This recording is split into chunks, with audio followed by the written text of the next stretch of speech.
آواز اٹھتی ہے کہ جی دیکھو مسجد میں سے بچوں کو روک رہے ہیں، یہی تو بچے کل کو جا کے نمازی بنیں گے۔ بالکل صحیح کہا آپ نے، مسجد میں لانا چاہیے تاکہ ان کی عادت بنے مسجد کی طرف چلنے کی، لیکن لانا کس طرح چاہیے کہ ان کو ادب اور احترام سکھایا جائے، ان کو مسجد کے آداب بتا کر بھیجا جائے کہ اللہ تعالیٰ نے کیا ارشاد فرمایا، یا ایھا الذین آمنوا لا تحلوا شعائر اللہ، اللہ کی نشانیوں کو حلال نہ ٹھہرا لو۔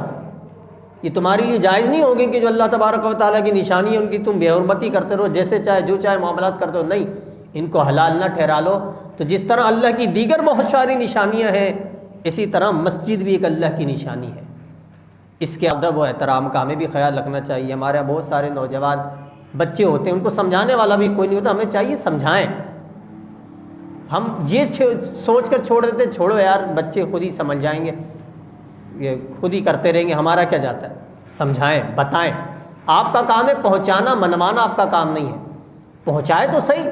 تو مسجدوں کے آداب کا لحاظ رکھنا بھی ہماری ذمہ داری ہے، اور اپنے بچوں کی، اپنے محلے کے بچوں کی، چاہے ہم انہیں جانتے ہوں یا نہ جانتے ہوں، تو ان کو سکھانا، ان کو بتانا، شفقت کے ساتھ سمجھانا، پہنچانا، یہ ہماری ذمہ داری ہے۔ اور زیادہ چھوٹے بچے، ان کو تو ہمیں مسجد میں لانا ہی نہیں چاہیے، مسجد میں نہیں لانا چاہیے۔ جو زیادہ چھوٹے بچوں، جیسے جمعہ والے دن بعض ہمارے افراد لے کر آ جاتے ہیں، ایک ننو کو یہاں اٹھایا، منو کو یہاں اٹھایا، آ گئے جی مسجد میں، چلو جی ابھی سے پپو کو نماز کی عادت بنائیں گے۔ اس کو کیا پتہ بیچارے کو، بھائی اس کو تو کچھ پتہ ہی نہیں ہے، اتنے سے اٹھا گیا، ہاتھ میں لیا ہے، اماں پریشان ہو رہی ہوں گی گھر کے اندر، ارے چاہ رہے ہو جی اس کو بھی لے جاؤ ذرا، میں کھانا بنا لوں، جتنی دیر میں تم آ جاؤ گے۔ تم نے اپنی بیگم کو سہولت دینے کے لیے اٹھا کے لے کر آ گئے، تو یہ تو درست نہیں ہے نا یار۔